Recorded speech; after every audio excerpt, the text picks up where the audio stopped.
Hi, this is Alexandra at Beadaholique, here with a quick tip for you on using bead bumpers with beading chain.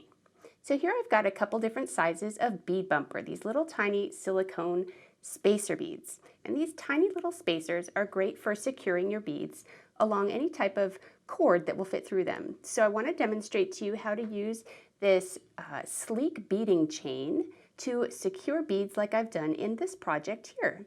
This is a beautiful bracelet, the powdered rose bracelet, and what I'll do is take up my beading chain, and I'm going to demonstrate with this 2mm sized satin silk tone. And what I'm doing is setting the bead straight onto my finger with the tip of my chain, and I'm going to press that tip of the chain straight through the center of the bead just until I feel it poke through on my finger.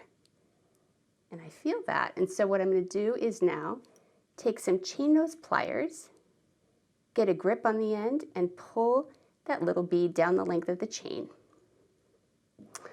Now this will work with the 1.5mm. It's a tedious process and harder for you to see, so I wanted to use the larger size, and for a little bit of contrast on this chain I used the silver with the gold, but you can see how nicely that would go together, these two.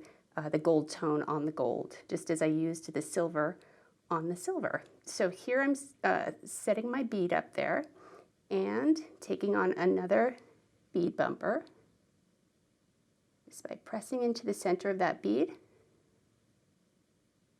and pulling it down with my fingertips.